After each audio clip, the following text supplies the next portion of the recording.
Okay, guys. Today, I wanted to talk to you guys about a new feature that's integrated into the semantic modeling in Power BI. That's a new preview feature, um, but it's pretty cool. Before, to do these features called calculation groups, you had to go in through Tabular Editor and you could create them there. But now with the new October 2023 release of Power BI, it's a preview feature so we can go in and actually create calculation groups. What do calculation groups do? I was really perplexed because I had never really used them before. So let me give you an example. Say that we have a report, and in this particular instance, I've got my example sewing machines data, and I have a bunch of different measures, right? We've got the average purchase price, average return on investment, sales, days on market, et cetera, et cetera. If I wanted to do some comparisons of these measures, for instance, a year over year sales or a month over month sales or a previous year sales or previous month sales, current month sales, I would have to create measures previously for each of those different measures that were time analytical measures, right?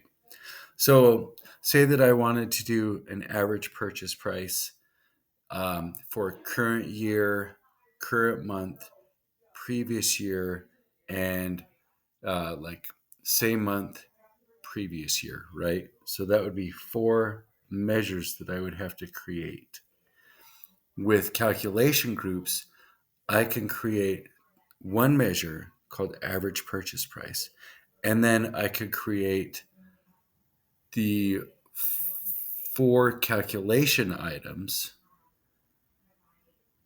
and more. And the more calculation items I create, that average purchase price can still be applied in there. So I have to create the measure ones, the calculation groups that can be used throughout all the measures in my report. And then I can use them together to get the same analytics that it would normally take me in writing all those measures in and of themselves.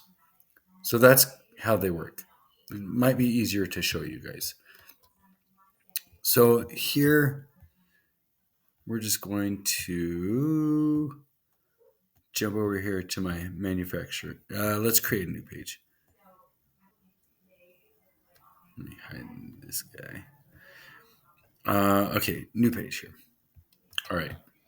So here I'm going to pull in some manufacturing data. Go my manufacturers. And we can get, let's just do average sales. Okay, that works out great. Okay, so here we got a little example, right? And maybe we want to throw a date in there. That's usually pretty handy. I'm going to get rid of the day and the quarter because really I only care about year or month. All right, so you got that. I'm going to move this over here. Let's change this over to a matrix.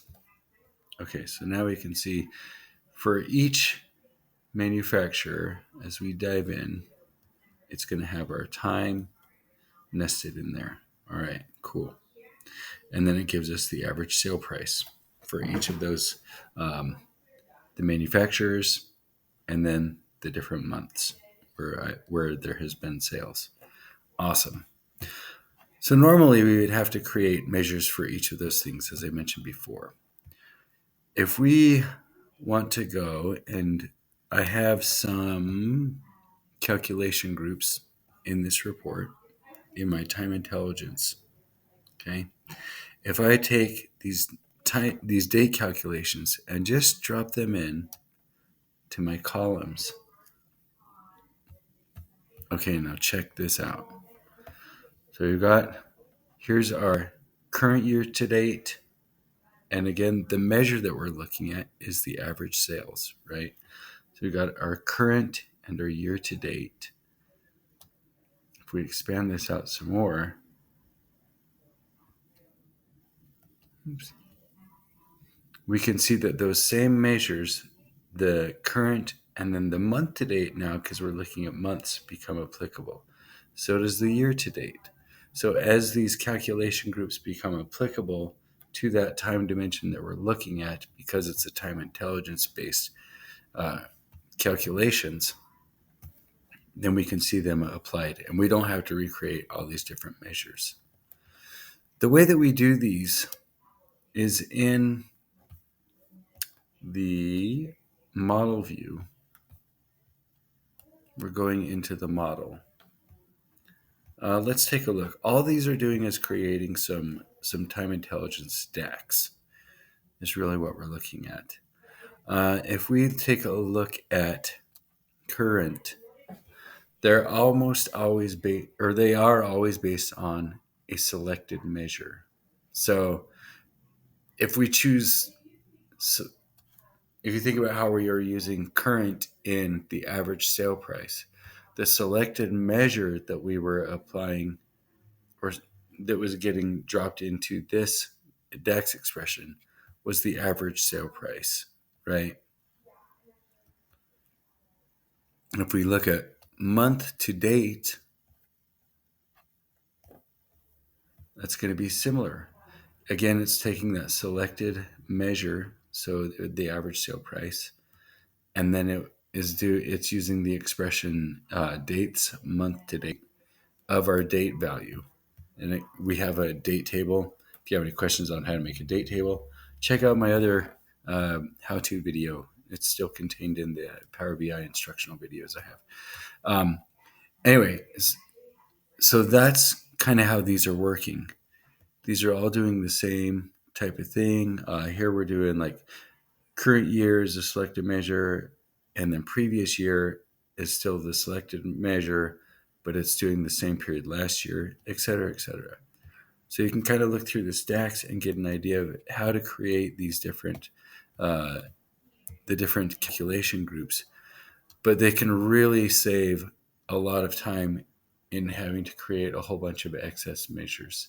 Now with calculation groups, we can go ahead and just crank out the groups, do the measures one time instead of repeated times, and then just use them in conjunction with each other. Additionally, you can also use these calculation groups as slicers. So if we wanted to grab and create a slicer here, let's move this guy over here and move this guy over here. And select that slicer. We can then grab our calculations and put it here. So now we can just select the different calculations that we want to apply to our visualization. Maybe we're only interested, I don't have any previous or any 2022 year, so these year over year calculations aren't functioning at this point. As the data continues to grow, or if I had some more data or made up some additional information in 2022, we could do year over year, but we don't. But you can use this slicer, and then it's only going to render in our visualization the calculation that we pick and choose.